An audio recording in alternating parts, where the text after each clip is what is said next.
sessão plenária virtual desta quinta-feira teve um projeto aprovado em primeira discussão, outro em segunda e um outro arquivado. O projeto conhecido como SOS Cultura Carioca parou de tramitar, porque o presidente da Câmara concedeu vistas ao pedido de um dos parlamentares. A sessão também foi marcada por uma homenagem póstuma. Pouco depois de iniciar a sessão, o vereador César Maia pediu 1 minuto de silêncio em tributo ao cantor Sérgio Ricardo, que morreu nesta quinta-feira. Sérgio Ricardo foi um nome na minha geração e eu acho que merece, de todos nós, os cumprimentos. Quem sabe, 1 minuto de silêncio agora entre nós. O primeiro projeto a ser votado foi o do vereador Luiz Carlos Ramos Filho, que trata da doação de ração de animais para protetores independentes e organizações da sociedade civil durante a pandemia do novo coronavírus. O projeto foi aprovado em segunda discussão e teve o apoio maciço dos parlamentares. Quero agradecer a todos os colegas que votaram num projeto de suma importância para a nossa cidade. Eu acompanho de perto o que acontece no mundo da proteção animal. Eu sei que tem várias protetoras e várias ONGs na cidade do Rio de Janeiro que fazem o trabalho do poder público, auxiliam o poder público, só que o poder público também não pode fechar os olhos e achar que essas pessoas e essas entidades têm que assumir toda essa responsabilidade. E isso aflorou muito nessa pandemia, aflorou muito, quando as pessoas perderam seus empregos, perderam suas rendas, o pouco que recebiam, gastavam, alimentavam esses animais que são abandonados na cidade do Rio de Janeiro, que são tutelados pelo Estado. É responsabilidade do poder público ter políticas públicas voltadas à causa animal. Não é à toa que nós temos que fazer a vacinação antirrábica, para que a gente possa proteger a nossa população, e uma série de outras doenças também que a gente tem que estar protegendo a nossa população de estar sendo contaminada, que são as zoonoses. Então, é fundamental que o poder público também dê sua contribuição, ofereça a alimentação para esses animais que são descartados cotidianamente na nossa cidade, assim como São Paulo está fazendo. Os recursos que o município destina à causa animal não são recursos baixos, então não está tirando da criança, não está tirando do idoso, não está tirando da Secretaria de Esporte e Lazer. Também foi aprovado, mas em primeira discussão, o projeto que propõe medidas de proteção econômica aos trabalhadores que tiveram suas atividades impedidas ou restringidas durante a pandemia. Esse projeto ele busca fazer uma analogia também ao setor de bar e restaurante, porque a gente aprovou uma lei que dá aquela isenção do trimestre da TUAP de quem usa mesas e cadeiras para bar e restaurante, assim como a gente aprovou para os feirantes. Esse projeto ele trata especificamente dos quiosques que ficam entre a Barra e o Recreio, que são na Praia da Reserva. Eles não são objeto de contrato de concessão com o Orla Rio, eles não pagam TUAP, eles não pagam TAP, que é a taxa de publicidade. O que eles pagam à prefeitura é como se fosse um aluguel, entre aspas, a título muito precário, que se chama de remuneração provisória. Eles ficam naquela região que é uma unidade de conservação, tem uma relação com a Subsecretaria de Patrimônio para fazer esse pagamento mensal dessa remuneração provisória, e o projeto ele busca fazer, como eu falei no início, uma analogia aos bares e restaurantes, pegando 3 meses de pagamento dessa remuneração provisória para colocar como isenção a título de compensação do período em que eles ficaram fechados.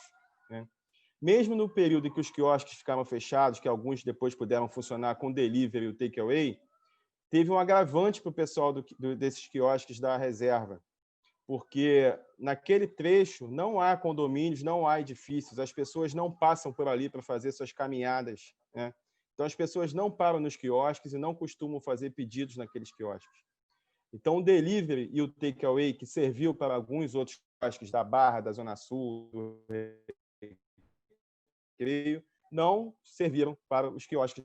Esse projeto, então, busca dar essa compensação pelo período que eles ficaram fechados, dando a isenção de 3 meses do pagamento dessa remuneração provisória para que tenham um alívio. Então, agradeço a todos que se colocaram como coautores e apoiadores, porque é bem importante para a cidade. Foi arquivado o projeto que obriga supermercados e atacadistas a oferecerem serviço de entrega em domicílio durante a pandemia. A proposta foi barrada pela Comissão de Justiça e Redação, que a considerou inconstitucional. Na sequência, os vereadores começaram a discutir o projeto que cria políticas emergenciais para o setor da cultura no município do Rio durante a pandemia do novo coronavírus. O vereador Leandro Lira disse que a lei Aldir Blanc, aprovada em Brasília, já reúne as disposições previstas no projeto e criticou os defensores da ideia. Como eu disse, o setor de cultura passa por dificuldade. A lei Aldir Blanc foi sancionada pelo presidente da República, trazendo 3 bilhões para o setor. A linha de crédito, que foi lançada agora na segunda-feira pelo secretário de Cultura, Fernando William. Mário Frias, foi colocada justamente para auxiliar o setor, mas justamente essas pessoas agora aqui vão fazer questão, assim como fizeram desde sempre, de atacar reiteradamente e de negar o mérito de quem de fato tem. E fazem isso de maneira política. Eu entendo perfeitamente o raciocínio. Cultura para a bancada de esquerda é justamente a cultura militante, cultura vermelha, que faz campanha para eles. Eu entendo perfeitamente o raciocínio, mas fazendo jus aqui à defesa que eu fiz desde o início, apontando para as dificuldades que o setor passaria, eu venho aqui reiterar o meu posicionamento contrário e dizer novamente que esse projeto de lei... Já passou 5 minutos do tempo expedido, senhor presidente. Vossa Excelência não é censor de palavra. Não, mas o senhor já está falando 5 minutos depois do tempo expedido. Presidente, eu vou concluir agora, presidente, a última frase. Então, justamente, já está abarcado em âmbito administrativo esse PL, daí a minha contrariedade, porque eu não vou participar desse jogo de cena. Muito obrigado. Não se trata aqui de esquerda, direita, o trabalhismo, o socialismo, o comunismo, a extrema-direita. Se trata da questão cultural. A cidade do Rio de Janeiro tem uma vocação enorme na questão da cultura. A cultura foi diretamente afetada porque ela precisa do público diante da pandemia, o isolamento social, isso ficou inviável. Inúmeros artistas, músicos, compositores, artesãos, que vivem diariamente do seu trabalho, precisam desse projeto. Eu quero parabenizar o vereador Tarcísio Mota pela excelente iniciativa. Acho que esse é um projeto que a gente deveria já ter aprovado lá atrás, pela tamanha importância, a geração de renda, emprego, distribuição de renda na cidade do Rio de Janeiro. É preciso ter esse cuidado enorme com essa classe, porque um país sem cultura é um país que não tem e não reconhece sua própria história e está condenado a repetir seus mesmos erros e seus mesmos equívocos. Equívocos esse que o vereador, apoiador do Bolsonaro, toda hora traz aqui na Câmara de Vereadores. Parece que ele tem um trauma, né, com o campo progressista com a esquerda. Todo projeto que vem aqui, seja do PT, seja do PDT, seja do PSOL, ele vem com as suas garras ferozes e seus dentes ferozes, né? Mas, na verdade, quando é para o povo, quando vem e trata-se da classe trabalhadora, ele age como um leão. Agora, como é com o setor financeiro, com o setor bancário, ele, né, um gatinho mansinho. Eu sou radicalmente contra, eu já falei isso. A política do Estado mínimo nesse momento que o Brasil se encontra, porque o Estado mínimo, a balança comercial favorável... Você dá uma parte aqui para a gente? Enfim, daqui a pouco... A parte dupla. Você e Rosa, né? Assim, eu sou radicalmente contra isso. Por quê? Porque, na verdade, nós pegamos um avião que estava subindo e aí podia fazer jus a um Estado mínimo, a privatizações, enfim. Mas, no momento que o avião estava decolando, esse avião sofreu uma turbulência, né? E aí, quando o avião sofre a turbulência, a gente precisa de um Estado grande, acolhedor, que cuide das pessoas, que imprima dinheiro, né? Assim, é uma contradição, aqui o vereador Brizola apontou. Olha só, o TCU diz que o Rio de Janeiro é o segundo ente da federação que menos recebe recursos, deveria estar recebendo mais. O prefeito Crivella é um homem cordato, ele quer que as coisas saiam da melhor maneira possível, ele quer que a aproximação com o presidente da República quis a aproximação com o governador Witzel, porque a gente quer o melhor para o Rio de Janeiro. Quando eu vejo o projeto do vereador Tarcísio, aplaudo a iniciativa do presidente Bolsonaro e na sanção da Lei Aldir Blanc, porque sei que é importante para a cultura de todo o Brasil, e aplaudo a iniciativa do vereador Tarcísio em querer trazer para o município visibilidade e atenção e foco para esse setor que precisa ser visto, né? Que foi atacado não de forma voluntária, mas involuntária diante do momento tão difícil que nós passamos. Quero parabenizar o vereador Tarcísio Mota, que está sempre preocupado aí com aqueles que mais precisam, né? Independente de erros ou de acerto, de quem governou, de quem não governou, o momento nosso agora é tentar amenizar o sofrimento daqueles que mais precisam. Como, por exemplo, ainda há pouco, os animais, agora o pessoal da cultura, de uma forma ou de outra, precisa, é verdade. Sem público, eles não conseguem vender, não conseguem bilheteria. E nessa hora, independente de lado... A tramitação do projeto foi adiada porque a presidência concedeu vistas ao vereador Leandro Lira. Em seguida, a sessão foi encerrada e uma nova convocada para a próxima terça-feira.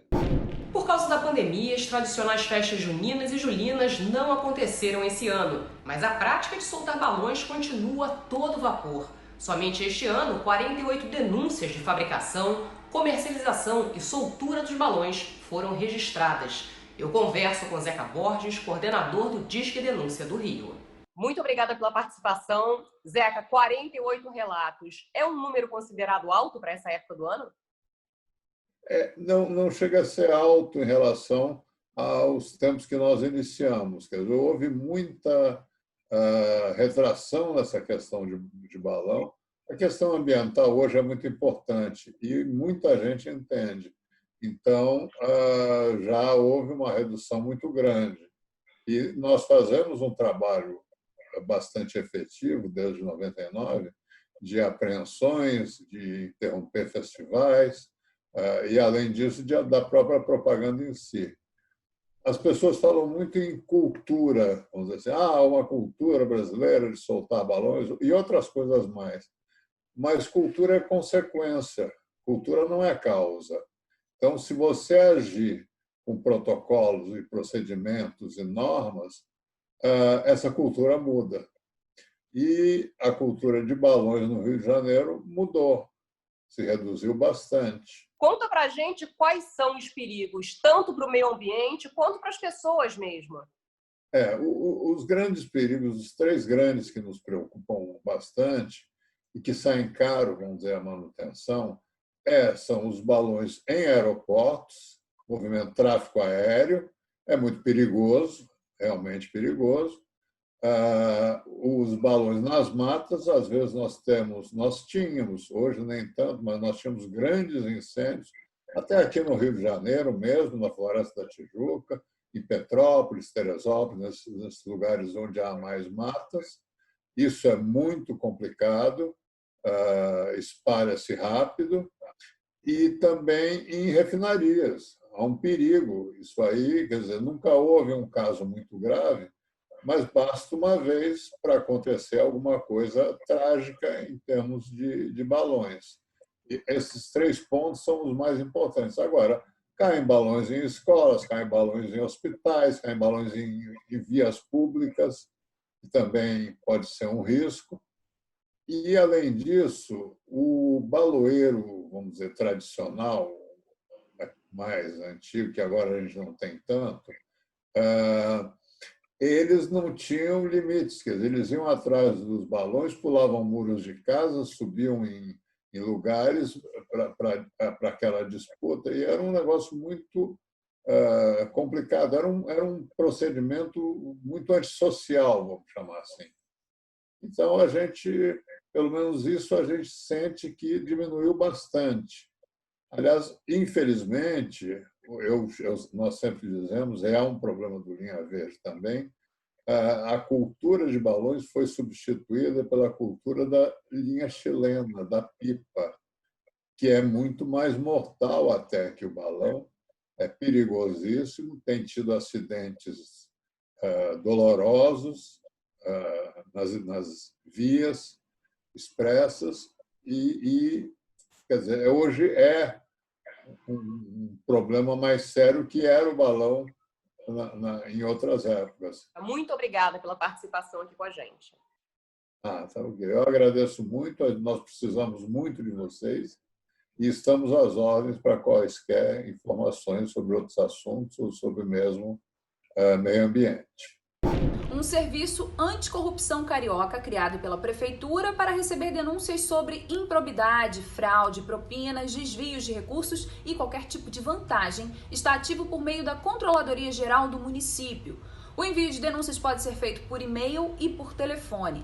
As demais queixas dos cidadãos que não se refiram a pagamento ou recebimento de recursos ou preferências indevidamente continuam sendo recebidas pelo canal 1746. Márcia Andréia Pérez é controladora-geral do município e hoje nos atende para falar desse serviço que já está ativo, Anticorrupção Carioca. Como é isso? Bom dia, Mariana. É um prazer em falar com você. Olha, esse serviço, nós estamos muito felizes por estar podendo proporcionar, né, a Prefeitura, disponibilizando para os cidadãos, também para os servidores municipais, né, para a sociedade em geral, um serviço que ele é exclusivo para que a gente possa receber informações, né, e sobre situações, né, de pedidos de propina, né, atos que a gente chama de ímprobos, né, no sentido voltado assim, para a corrupção. Né? Por que a gente instaurou esse serviço? É por essa necessidade de que algumas situações nós internamente não detectamos facilmente. Né? E contando com a colaboração daqueles que acreditam, assim como nós, de que é possível a gente prevenir a corrupção na nossa prefeitura, combater, né, com ações efetivas, né, situações que são indesejáveis, né, num ambiente ético, a gente acredita que contar com essas pessoas é fundamental para que a gente possa levar à frente, né, a criação desse ambiente ético que é uma das nossas funções da Controladoria Geral do município do Rio. Hoje as companhias privadas trabalham com compliance, muitas delas. É uma maneira, isso inspirou a Controladoria a disponibilizar agora um telefone e um e-mail que facilitem essa comunicação? Sim, a Prefeitura instituiu no final de 2018 um sistema chamado Sistema de Integridade Carioca e um sistema chamado Sistema de Compliance Carioca. Então, nós estamos realmente acompanhando esse movimento, essa articulação mundial e nacional de que os órgãos estatais precisam, né, estar preocupados em instituir, né, ferramentas e mecanismos que estimulem a criação de um ambiente ético, mas também estimulem um ambiente de responsabilização daquelas pessoas ou daquelas empresas que, porventura, tenham cometido um ato que no nosso sistema chamamos de atos ímprobos. Então, sim, refletindo todo esse movimento, porque a gente acredita que precisa haver essa articulação, a Prefeitura também faz parte, né, desse processo de poder estar disponibilizando à sociedade e aos seus agentes públicos, né, essas ferramentas que possam fazer com que realmente a gente vá, né, aprimorando esses nossos processos. Né? Morre o cantor e compositor Sérgio Ricardo aos 88 anos. A causa da morte foi insuficiência cardíaca.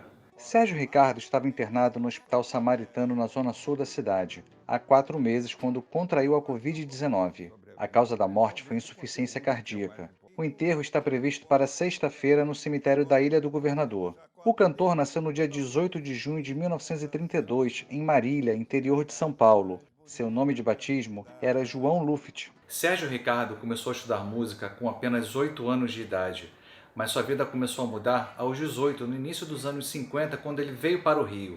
Ele foi contratado para ser pianista em casas noturnas. Foi aí que ele conheceu nomes como Tom Jobim. Lançou seu LP A Bossa Romântica de Sérgio Ricardo em 1960. 2 anos depois, participou do Festival de Bossa Nova em Nova York, ao lado de grandes nomes como Tom, Carlos Lira, Sérgio Mendes, Roberto Menescal e João Gilberto. Sérgio Ricardo também ficou conhecido por quebrar o violão e jogar um instrumento na plateia após ser vaiado. Isso aconteceu no 3º Festival de Música Popular Brasileira, em 67. Minha relação com ele começou em 1967, aquele Festival da Canção.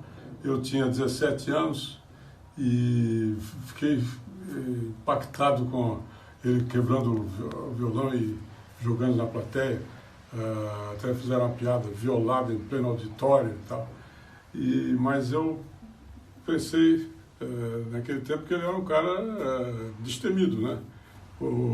Aquelas vaias o irritaram profundamente e ele reagiu à altura. O cantor ainda fez trabalhos na televisão e no cinema. Destaque para as trilhas dos filmes Deus e o Diabo na Terra do Sol e Terra em Transe, clássicos do cinema novo dirigidos por Glauber Rocha. Um homem que inventou essa palavra multimídia. Antes dela existir, ele já fazia tudo isso. Melodista, letrista, cantor, pianista, violonista, arranjador, cineasta, pintor. Chega, não preciso falar mais desse cara. Raras pessoas conseguem ser brilhantes numa coisa só. Esse cara é brilhante em tudo. Eu já me dei por satisfeito. Quem cantou, cantou direito. Quem não cantou foi por despeito. Ou porque não sabe cantar.